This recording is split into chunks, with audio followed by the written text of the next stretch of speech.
Vamos a adentrarnos en 20 años de pura agitación. Un tiempo que partió un reino en dos y que plantó la semilla de un siglo entero de conflictos en España. Bien, pongámonos en situación. Estamos en 1814. Terminan las guerras napoleónicas y el rey Fernando VII vuelve al trono. Pero el país al que regresa se está haciendo una pregunta fundamental, una pregunta que lo va a cambiar todo. ¿Qué tipo de nación quiere ser? Y esto nos lleva a nuestro primer capítulo, el retorno del rey absoluto. Para entender lo que pasaba hay que ver que España estaba literalmente partida en dos, y esta tabla lo resume a la perfección. Por un lado estaban los liberales. Ellos habían redactado en Cádiz en 1812 una constitución supermoderna que decía que el poder debía estar en el pueblo. Y por otro, los absolutistas, que a través de un documento, el Manifiesto de los Persas, le pedían al rey justo lo contrario, que acabase con todas esas novedades y volviese a mandar él y solo él. Eran dos visiones del mundo totalmente opuestas.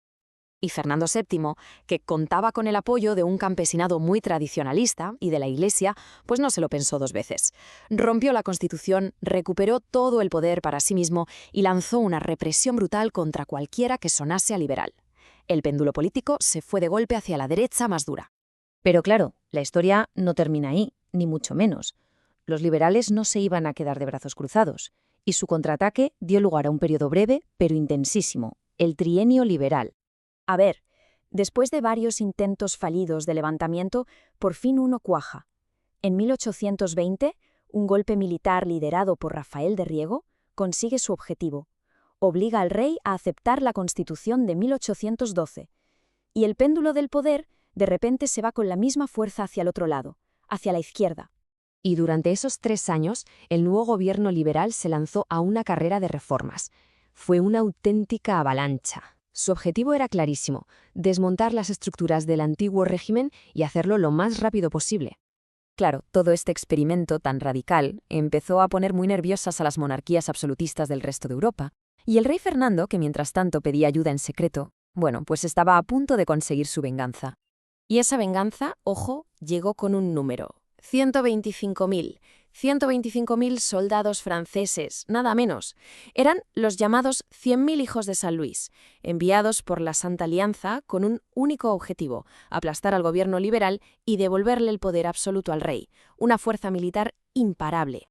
Una vez que le devuelven el poder absoluto, la venganza del rey es implacable. Y la primera purga va directa al ejército. Mandó ejecutar a unos 130 líderes militares liberales, entre ellos el propio Rafael Riego, que era el símbolo de toda esa revolución.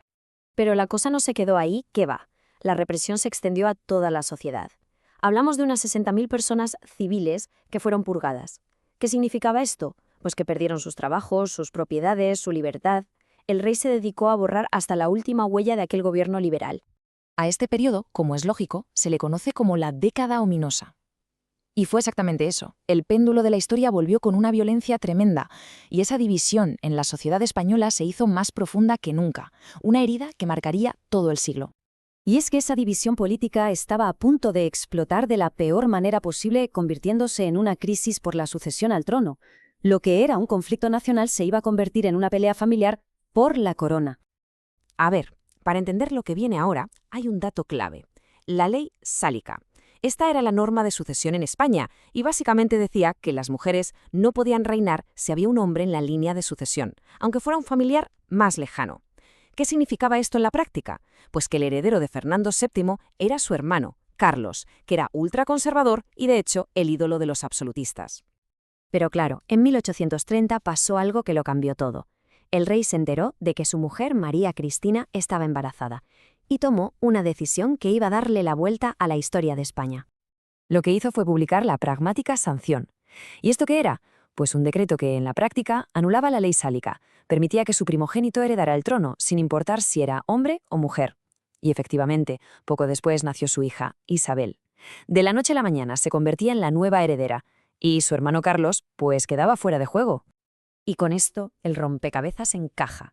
El bloqueo era total. Las dos Españas enfrentadas ya no solo tenían ideologías distintas, ahora cada una tenía su propio candidato al trono. Por un lado la niña reina, Isabel, en la que los liberales veían su única esperanza de cambio, y por el otro su tío Carlos, el príncipe absolutista, el refugio de todos los que querían volver a la tradición más pura y dura. Así que, cuando Fernando VII muere en 1833, la guerra era prácticamente inevitable. Al final, la lucha entre absolutismo y liberalismo dejó de ser un debate de ideas para convertirse en una pregunta mucho más directa. ¿Quién se sienta en el trono?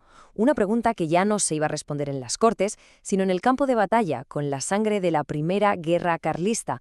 Y ojo, que solo era la primera de las 3 guerras civiles que estaban por venir.